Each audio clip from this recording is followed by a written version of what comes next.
റോഡിന്റെ സംരക്ഷണ ഭിത്തി ഇടിഞ്ഞ് അപകട ഭീഷണിയായതോടെ പ്രദേശവാസികൾ കനത്ത ആശങ്കയിൽ. പട്ടിത്തറ പഞ്ചായത്തിലെ അരീക്കാട് വെരളച്ചോല പാലത്തിലൂടെ ഭാരം കൂടിയ വാഹനയാത്രയ്ക്ക് പഞ്ചായത്ത് നിരോധനം ഏർപ്പെടുത്തിയിരിക്കുകയാണിപ്പോൾ. മാസങ്ങൾ പിന്നിട്ട പരാതിക്ക് അധികൃതരാകട്ടെ യാതൊരുവിധ നടപടിയും കൈക്കൊള്ളുന്നില്ലെന്ന് പ്രദേശവാസികൾ കുറ്റപ്പെടുത്തി. പട്ടിത്തറ പഞ്ചായത്തിലെ 1-ാം വാർഡായ അരീക്കാടിൽ നിന്നും പറക്കുളം ഭാഗത്തേക്ക് കടന്നുപോകുന്ന പ്രധാന പാതയിൽ വെളരച്ചോല പാലത്തിനോട് ചേർന്നാണ് സംരക്ഷണ ഭിത്തി ഇടിഞ്ഞു വീണത്.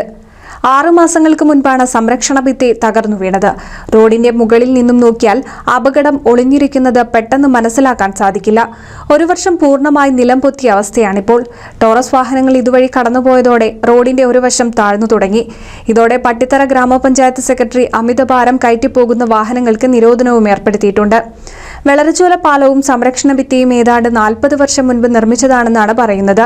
കാലപ്പഴക്കം ചെന്ന പാലവും സുമാർ 50 മീറ്ററോളം റോഡിന്റെ സൈഡ് ഭിത്തിയും പുനർനിർമ്മിച്ച് എത്രയും പെട്ടെന്ന് ഇതിനൊരു ശാശ്വത പരിഹാരം കാണണമെന്നാണ് നാട്ടുകാരുടെ ആവശ്യം. പറക്കുളത്തു നിന്നും വരുന്ന വാഹനങ്ങൾ പാലം എത്തുന്നതിന് തൊട്ടു മുൻപ് പലപ്പോഴായി അപകടത്തിൽപ്പെടുന്നതിന്റെ കാരണം റോഡിന്റെ വളവ് നിവർത്താത്തത് മൂലമാണെന്നും ഇതിന് പരിഹാരം കാണണമെന്നും പ്രദേശവാസികൾ ആവശ്യപ്പെട്ടു. മഴക്കാലത്തിന് തൊട്ടു മുൻപേ താൽക്കാലിക നിർമ്മാണ പ്രവർത്തനങ്ങൾ പോലും നടത്തിയില്ലെങ്കിൽ സംരക്ഷണ ഭിത്തി പൂർണ്ണമായും തകർന്നടിഞ്ഞേക്കുമെന്ന ആശങ്കയിലാണ് നാട്ടുകാർ. NCV news Thrithala.